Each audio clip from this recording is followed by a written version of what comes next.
సుగుణమని చింటూని కొత్త ఇంట్లో పెట్టి బాలుకి అడ్డంగా దొరికిపోయిన రోహిణి ట్విస్ట్ అయితే అదిరిపోతుందండి. చివరి వరకు స్కిప్ చేయకుండా చూసేయండి. వీడియో నచ్చితే తప్పకుండా లైక్ చేయండి. రోహిణి ఇచ్చిన డబ్బులతో కామాక్షి ఇంటికి వచ్చి డబ్బులు అక్కడే ఉన్నాయి, నేను చూసుకోలేదు అని చెప్పడంతో ఇక అందరూ కూడా మళ్ళీ ప్రభావతిని మీనాని దొంగ అని నిలదీశారు కదా, మరి ఇప్పుడేమంటారు అంటూ మాట్లాడుతూ ఉంటారు. అప్పుడు ఇక మీనా అయితే నన్ను ఎప్పుడెప్పుడు బయటికి గెంటేయాలని అత్తయ్య ఏ వంక దొరుకుతుందని ఎదురు చూస్తూ ప్రతి నిందని నా మీదే వేస్తున్నారు. నాకు అండగా ఎవరూ లేరనే కదా, నేను పేదింటి నుంచి వచ్చాననే కదా మీకు అంత చులకన అని అంటూ ఉంటుంది మీనా. అప్పుడు ఇక సత్యమైతే ఇలా అంటూ ఉంటాడు మీనాతో, నీకు ఎవరు లేకపోవడం ఏంటమ్మా, నేనున్నాను, నీకు తండ్రి స్థానంలో ఉన్నాను. నేను నీకు మామగారినే కాదు తండ్రిని కూడా. పుట్టింట్లో నీ బాధ్యతని మీ నాన్న తీసుకున్నట్టు అత్తగారింట్లో నీ బాధ్యతని మామగారే తీసుకుంటారమ్మా. ఇంకెప్పుడు కూడా నీకెవ్వరూ లేరని అనుకోకు. ఈ సత్యం ప్రాణం ఉన్నంత వరకు కూడా నిన్ను ఇంట్లో నుంచి ఎవ్వరూ కూడా బయటికి పంపించలేరు అని అంటూ ఎమోషనల్ అవుతాడు సత్యం. అయితే అది విని ఇక మీనా బాలు కూడా చాలా ఆనందపడుతూ ఉంటారు. ఇక రోహిణి అయితే సత్యం అన్న మాటలకి షాక్ అయిపోతూ ఉంటుంది. ఇక విద్య అయితే రోహిణికి ఫోన్ చేస్తుంది. ఆ ఇంటి ఓనర్ ఫోన్ చేస్తున్నాడే, ఎప్పుడు మీరు ఇంట్లోకి వస్తున్నారని అడుగుతున్నాడు, ఏం చెప్పను అని అంటూ ఉంటుంది విద్య. రేపే వస్తున్నామని చెప్పు, రేపే మంచి రోజు, పాలు పొంగిచ్చి చింటూని అమ్మని అక్కడికి ఆ ఇంట్లోనే పెడతాను అని అంటూ ఉంటుంది. రోహిణి అయితే రేపేనా, మరి మీ అమ్మ దీనికి ఒప్పుకుంటుందా అని అంటూ ఉంటే, మా అమ్మ ఎందుకు ఒప్పుకోదు, ఒప్పుకుంటుంది అని చెప్తూ ఉంటుంది రోహిణి. తర్వాత ఇక సుగుణమ్మకి ఫోన్ చేసి, రేపు నువ్వు కొత్త ఇంట్లోకి వస్తున్నావమ్మా, మొత్తం సామాన్లన్నీ కూడా సర్దుకోండి, కానీ చుట్టుపక్కల వాళ్ళ ఎవ్వరికీ కూడా నువ్వెక్కడికి వెళ్తున్నావో, ఎక్కడ ఇల్లు తీసుకున్నావో ఎవరికి ఏమీ కూడా చెప్పొద్దు అని అంటూ ఉంటే, అప్పుడే ఇక సుగుణమ్మ అయితే ఎవరికి చెప్పలేదులే అని అంటూ ఉంటుంది కోపంగా. కానీ తను మాత్రం పక్కింటి ఆవిడికి ముందే ఈ విషయాలన్నీ చెప్తుంది. పక్కింటి ఆవిడని వచ్చి ఎవరు అడుగుతారులే, వచ్చినా ఎవరికి ఏమీ చెప్పొద్దు అని, ముఖ్యంగా బాలు మీనాకి ఏ విషయాలు కూడా మీరు చెప్పొద్దు అని సుగుణమ్మ అయితే అంటూ ఇక చింటూని తీసుకొని సుగుణమ్మ అయితే రోహిణి చెప్పినట్టు ఊరికి బయలుదేరుతుంది. తరువాత ఇక కొత్త ఇంట్లో పాలు పొంగిస్తూ ఉంటారు. సుగుణమ్మ అయితే అస్సలు కూడా నవ్వదు, తను ముఖం మార్చుకొని ఇక చాలా కోపంగా ఉంటుంది. అప్పుడే అదంతా కూడా విద్య గమనిస్తూనే ఉంటుంది.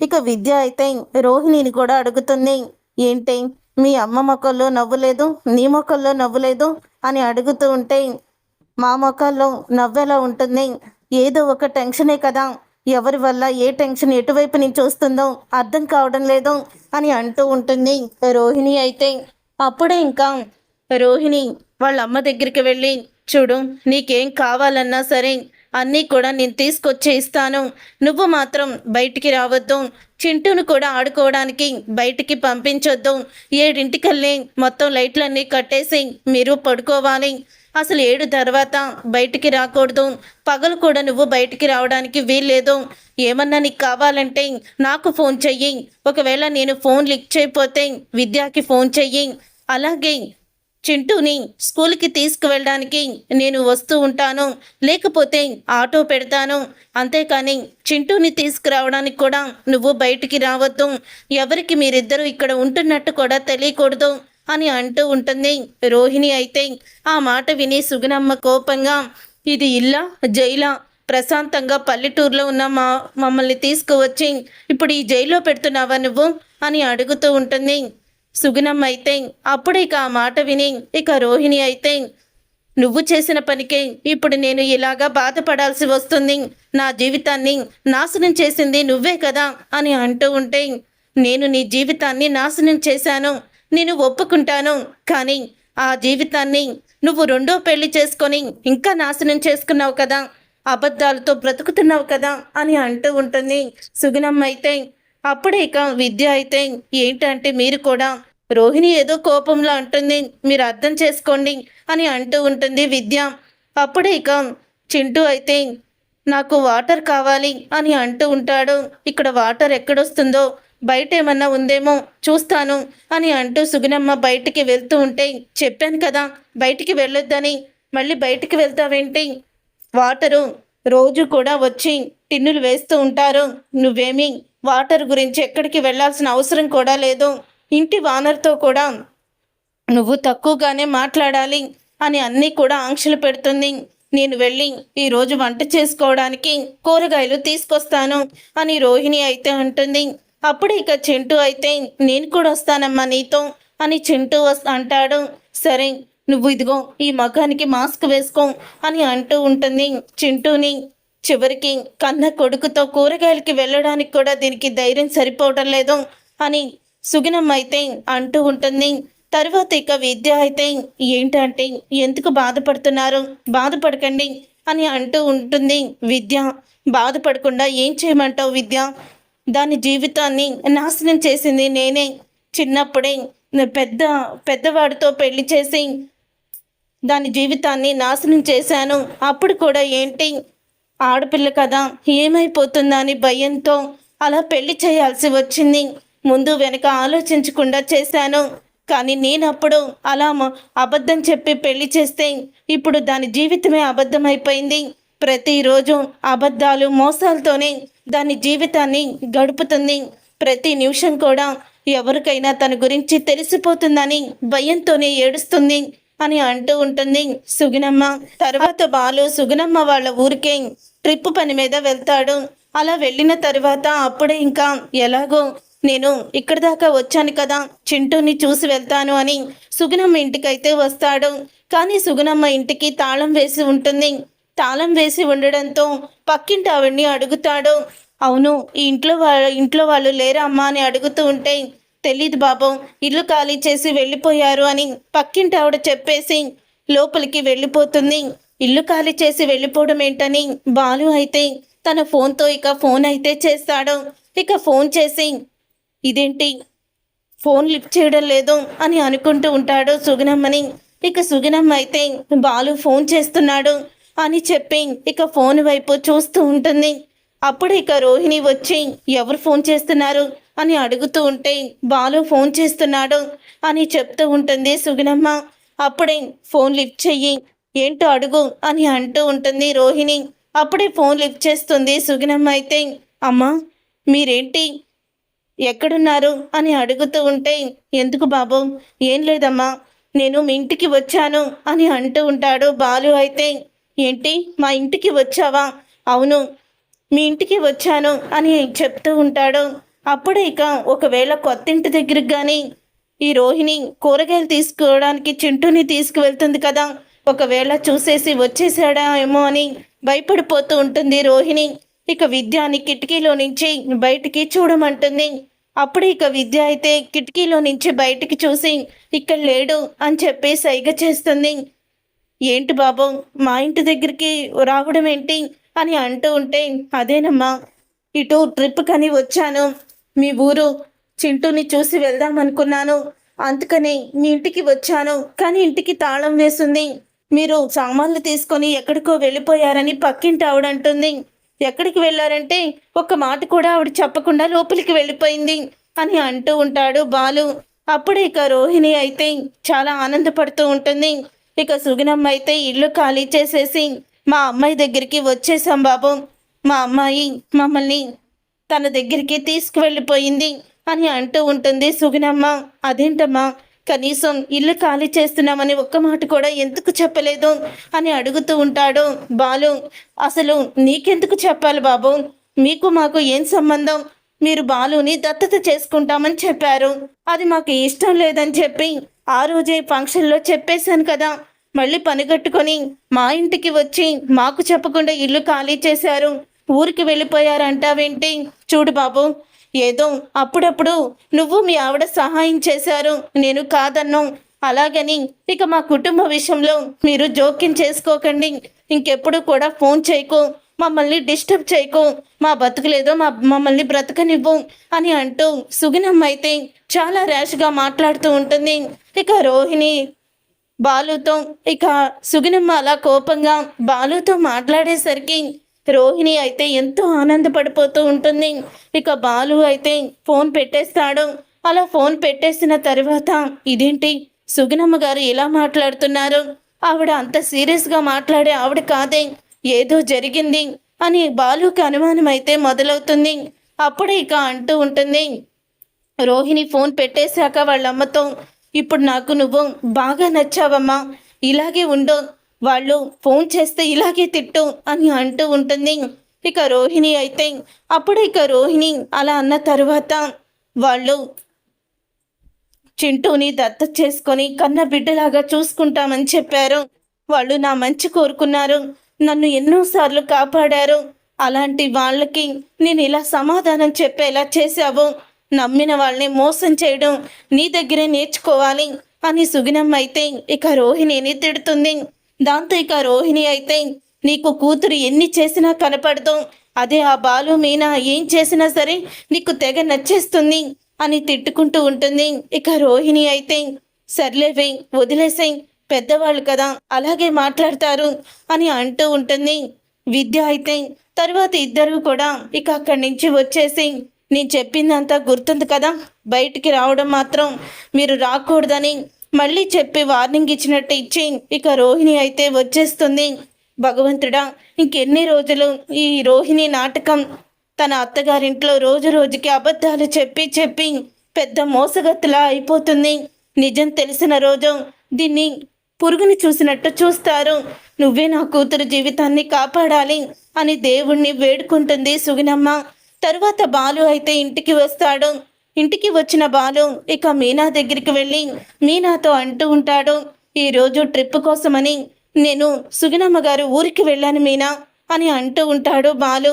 అప్పుడే వంటగది దగ్గరికి వచ్చిన రోహిణి వాళ్ళ మాటలు వింటూ ఉంటుంది. వెళ్ళారా, చింటూని చూసారా, ఎలా ఉన్నాడు అని అడుగుతూ ఉంటుంది మీనా. అప్పుడే లేదు మీనా, వాళ్ళు ఇల్లు ఖాళీ చేసేసి వెళ్ళిపోయారు అని అంటూ ఉంటాడు బాలు. అయితే అప్పుడే రోహిణి నవ్వుకుంటూ ఉంటుంది. ఇల్లు ఖాళీ చేసేసి వెళ్ళిపోవడం ఏంటండి అని అంటూ ఉంటుంది మీనా. అవును మీనా, ఇల్లు ఖాళీ చేసేసి వెళ్ళిపోయారేంటమ్మా, చెప్పని కూడా చెప్పలేదు, ఎక్కడికి వెళ్ళారు అంటే నీకు చెప్పాల్సిన అవసరం ఏముంది, మీకు మాకు సంబంధం ఏంటి, ఇంకెప్పుడు ఫోన్ చేయకండి, మమ్మల్ని గురించి పట్టించుకోకండి అంటూ ఆవిడ చాలా ర్యాష్గా కోపంగా మాట్లాడింది అని అనగానే అప్పుడు ఇక ఆ మాట విని ఒక్కసారి షాక్ అయిపోతూ ఉంటుంది మీనా. షాక్ అయిపోతూ సుగుణమ్మ గారు అలా మాట్లాడే వ్యక్తి కాదండి, ఏదో మొత్తానికి జరుగుతుంది, మనకి ఆ నిజాలు తెలియడం లేదు అంతే అని అంటూ ఉంటుంది మీనా. మీకెప్పటికీ కూడా వాళ్ళు దొరకర్లే అని రోహిణి అయితే అక్కడి నుంచి వెళ్ళిపోతుంది. అలా రోహిణి వెళ్ళిపోయిన తర్వాత ఇక బాలు అయితే అంటూ ఉంటాడు, లేదు మీనా, సుగుణమ్మ గారు ఎందుకో మనతో అలా కావాలని ప్రవర్తిస్తున్నారని, తన గురించి మనకి తెలియకూడదని అనుకుంటుంది. వాళ్ళ అమ్మాయి మొత్తానికి ఏదో నాటకం వేస్తుంది, అదేంటో ఖచ్చితంగా తెలుసుకుంటాను. షీలా డార్లింగ్ వాళ్ళ ఊరు పక్కనే కదా ఊరు, నేను వెళ్ళి షీలా డార్లింగ్ని వెళ్ళమని అక్కడికి మొత్తం వివరాలు కనుక్కోమంటాను అని అంటూ ఉంటాడు బాలు. నిజమేనండి, అమ్మమ్మ గారిని పంపించండి, అమ్మమ్మ గారికి బాగా అర్థమయ్యేలా చెప్పి అక్కడికి పంపిస్తే మనకి విషయం ఏంటో తెలుస్తుంది అని అంటూ ఉంటుంది మీనా. అయితే అప్పుడే ఇక బాలు అయితే అంటూ ఉంటాడు, ఇప్పుడే షీలా డార్లింగ్కి ఫోన్ చేస్తాను అని సుశీలకైతే ఫోన్ చేస్తాడు. ఇక సుశీల అయితే బాలు ఫోన్ చేస్తున్నాడని ఎంతో ఆనందపడుతూ, ఏంట్రా, ఏంటి ఈ మధ్య కనీసం ఫోన్ చేయడం కూడా మానేశావు, అంత బిజీ అయిపోయావా అని అంటూ ఉంటే, నేను బిజీ అవ్వలేదు, నేను ఇక్కడే నీ గురించే తలుచుకుంటున్నాను షీలా డార్లింగ్ అని అంటూ ఉంటాడు బాలు. ఇక బాలు అన్న మాటకి సరేలేరా, అవును ఏంటి ఇంత సడన్గా ఫోన్ చేశావు అని అంటూ ఉంటే, ఏం లేదు, మీ ఊరు పక్కన కొమరిపాలెమని ఊరు ఉంది కదా, ఆ ఊరికి వెళ్ళి నేను చెప్పినట్టు నువ్వు ఎంక్వైరీ చెయ్యాలి అని అడుగుతూ ఉంటాడు. సుశీలని ఎంక్వైరీ చెయ్యాలా, ఎవరి గురించి అని అడుగుతూ ఉంటుంది సుశీల. అదే ఆ రోజు ఫంక్షన్లో మా దగ్గరికి వచ్చి పిల్లాడు దత్తత చేసుకుందామని అనుకున్నాం కదా షీలా డార్లింగ్, ఆ పిల్లోడు నానమ్మ ఫంక్షన్లో గొడవ చేసింది, మీనాని నన్ను తిట్టింది కదా, గుర్తుందా అని అంటూ ఉంటే, ఆవిడెందుకు గుర్తులేదురా, ఇప్పుడు ఆవిడ గురించి ఎంక్వైరీ ఎందుకు అని అడుగుతూ ఉంటుంది సుశీల. అప్పుడు ఇక బాలు అయితే ఏం లేదు, తను ఆ ఊరు వదిలి వెళ్ళిపోయింది, అసలు ఎందుకు వెళ్ళిపోయిందో తెలుసుకోవాలి అని అంటూ ఉంటే, మీకెందుకురా ఆ పిల్లాడి గురించి ఆవిడ గురించి? ఏదో పిల్లలు పుట్టనట్టు వయసు అయిపోయినట్టు మీరేమో ఆ పిల్లాన్ని దత్తత చేసుకుంటామని మంచి మనసుతో ముందుకు వస్తే ఆ రోజు ఆవిడ ఎలా మాట్లాడిందో చూశారు కదా. మరి అలా మాట్లాడినప్పుడు కూడా ఎందుకు నువ్వు ఆవిడ వెంటే పడుతున్నావు? ఆవిడ గురించి మనకెందుకురా, ఎటు పోతే మనకెందుకు అని అంటూ ఉంటుంది సుగుణమ్మ. అలా కా షీలా డార్లింగ్, వాళ్ళు ఎక్కడికి వెళ్ళారో తెలుసుకోవాలి. ఎందుకంటే ఆవిడ మా దగ్గర ఏదో నిజాలని దాచిపెడుతుంది. అందుకని నువ్వు ఈ ఒక్క పని చేసి పెట్టు, వెంటనే వెళ్ళు అని అంటూ ఉంటే, సరే వెళ్తున్నాను లేరా, మొత్తం తెలుసుకుంటాను. అదే ఊర్లో నాకు తెలిసిన మా చుట్టాలమ్మాయి కూడా ఉంది, వెళ్ళి అడుగుతాను అని అంటూ ఉంటుంది సుశీల. అప్పుడే ఇక సుశీల సరిగ్గా సుగుణమ్మ వాళ్ళ ఇంటి పక్కన ఆవిడే చుట్టాలు ఆవిడ అనమాట, వాళ్ళ ఇంటికే వెళ్తుంది. అంటే సుగుణమ్మ బాలు మీనాకి మేము మా కూతురింటికి వెళ్ళినట్టు చెప్పొద్దు అని చెప్పింది కదా, ఆవిడే సుశీల చుట్టమనమాట. సరిగ్గా సుశీల అక్కడికే వెళ్తుంది. అక్కడికి వెళ్ళిన తరువాత అప్పుడే ఇక సుశీల అయితే గేటు బయట నుంచొని ఉండడం ఆ చుట్టాలు ఆవిడైతే చూస్తుంది. అయ్యో పిన్ని, మీరా, ఎన్నాళ్ళైంది మిమ్మల్ని చూసి, రండి రండి, మమ్మల్ని చూడ్డానికి వచ్చారా, ఇల్లు వెతుక్కుంటున్నారా, అదేంటి కన్ఫ్యూజ్ అయ్యారా, అది వేరే వాళ్ళ ఇల్లు అని అంటూ ఉంటే, అవునా, అదేంటి ఆ ఇంటికి తాళం వేసింది, ఎవరు ఆ ఇంట్లో ఉండడం లేదా అని అడుగుతూ ఉంటే, ఆ ఇంట్లోనా ఉండేది సుగుణమ్మ, అలాగే వాళ్ళ మనవడు చింటూ అని ఉండేవాళ్ళు, ఇప్పుడు ఉండడం లేదు అని అంటూ ఉంటుంది. అవునా, మరి ఎక్కడికి వెళ్ళిపోయారు, ఇప్పుడు ఎందుకు ఉండడం లేదు అని అడుగుతూ ఉంటుంది సుశీల అయితే. అదా, వాళ్ళ అమ్మాయి సిటీలో ఏదో కొత్త ఇల్లు చూసిందట, అక్కడ స్కూల్లోనే పిల్లాడిని జాయిన్ చేసి అక్కడే చదివిస్తుంది, అందుకని సుగుణమ్మని కూడా తీసుకువెళ్ళిపోయింది. అవునా, వాళ్ళ అమ్మాయి అదే ఊర్లో ఉంటుందా ఏంటి అని అంటూ ఉంటే, అదో పెద్ద స్టోరీ లేపింది. అదేంటంటే వాళ్ళ అమ్మాయిని ఒక పెద్ద వయసు అతనికి ఇచ్చి పెళ్లి చేసింది. పిల్లాడు పుట్టాక అతనికి ఏదో జబ్బు చేసి అతను చనిపోయాడు. ఇక ఆ అమ్మాయి అయితే అదేదో బ్యూటీషియన్ కోర్సు నేర్చుకొని ఆ రాజమండ్రిలో బ్యూటీ పార్లర్లు నడుపుతూ ఉంటుంది. అంటే బ్యూటీ పార్లర్లో బ్యూటీషియన్ మేకప్లు అయ్యేయో చేస్తూ ఉంటుంది. కనీసం అసలు వీళ్ళిద్దరికీ ఆ అమ్మాయితో సంబంధం లేనట్టే ప్రవర్తించేదనమాట. అంటే కన్న కొడుకు చేత అత్త అని పిలిపించుకునేది. అత్త అని పిలిపించుకొని ఆవిడికి దూరంగా ఉండడం మొదలుపెట్టింది. చాలా సంవత్సరాల తర్వాత ఒక అబ్బాయిని చూసుకుంది. ఆ అబ్బాయిని చూసుకొని పెళ్లి చేసుకుంది. కన్న తల్లికి కూడా చెప్పలేదు. తనే అన్నీ మాట్లాడేసుకొని కుదుర్చుకొని పెళ్లి చేసుకుందట. అంటే మొదటి పెళ్లి గురించి చెప్పకుండా దాచిపెట్టి పెళ్లి చేసుకొని రాజమండ్రిలోనే కాపురం పెట్టింది. మరి ఇప్పుడు ఏమైందో తెలియదు కానీ మళ్ళీ తల్లిని తీసుకొని వాళ్ళ ఇంట్లో అయితే తెలియకుండా వేరే ఇంట్లో పెడుతుందట.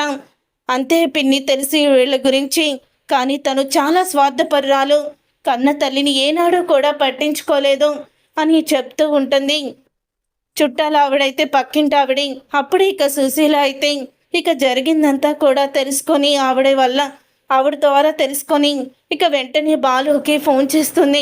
షీలా డార్లింగ్, వెళ్ళావా నువ్వు అని అంటూ ఉంటే, వెళ్ళానురా, మొత్తం తెలుసుకున్నాను అని అంటూ ఉంటే, వాళ్ళ అమ్మాయి ఆవిడ్ని తీసుకువెళ్ళిపోయిందట. వాళ్ళ అమ్మాయి రాజమండ్రిలో బ్యూటీషియన్ అంట. ఎప్పుడూ కూడా తల్లిని పట్టించుకునేది కాదంట. అదే పెద్ద వయసులో పెద్ద అతనికి ఇచ్చి పెళ్లి చేసిందని వాళ్ళ అమ్మ మీద అమ్మాయికి ఎక్కువగా కోపం ఉండేదంట. కనీసం కన్న కొడుకు చేత అత్త అని పిలిపించుకునేది. అలాంటిది ఆ అమ్మాయి రాజమండ్రిలోనే ఎవరినో పెళ్లి చేసుకొని వాళ్ళకు కూడా మొదటి పెళ్లి గురించి చెప్పకుండా అబద్ధాలాడి మోసం చేసుకొని అతనితో కాపురం చేస్తుంది. ఇప్పుడేమో మరి ఎందుకో మరి సడన్గా కొడుకు మీద ప్రేమ వచ్చిందో ఏంటో కొడుకుని పెద్ద స్కూల్లో జాయిన్ చేసి వాళ్ళ అమ్మని తీసుకొని వెళ్ళిపోయింది అని అనగానే అప్పుడే ఇక బాలు అదంతా విని షాక్ అయిపోతూ ఉంటాడు. ఇక షాక్ అయిపోతూ, అంటే వాళ్ళ అమ్మాయి రాజమండ్రిలోనే ఉంటుందా అని అంటూ ఉంటాడు బాలు. అవునరా, వాళ్ళ అమ్మాయి రాజమండ్రిలోనే ఉంటుంది. కానీ ఆవిడ మనకి దుబాయ్లో ఉన్నట్టు అబద్ధం చెప్పింది. సుగుణమ్మ గారు ఏదో నిజాన్ని దాచిపెడుతున్నారు మీనా, మనం తెలుసుకోవాలి అని అంటూ ఉంటాడు. బాలు అయితే చూశారుగా ఫ్రెండ్స్, మరి సుశీలమ్మ ద్వారా సుగుణమ్మ గురించి నిజం తెలుసుకున్న బాలు రోహిణిని అనుమానిస్తాడా, రోహిణియే సుగుణమ్మ కన్న కూతురు అన్న నిజాన్ని తెలుసుకుంటాడా అనేది రాబోయే కథలో తెలుసుకుందాం. ఈ వీడియో నచ్చితే తప్పకుండా లైక్ చేయండి. మీరు చేసే ఒక్క లైక్ మాకు ఎంతో సపోర్ట్నిస్తుంది.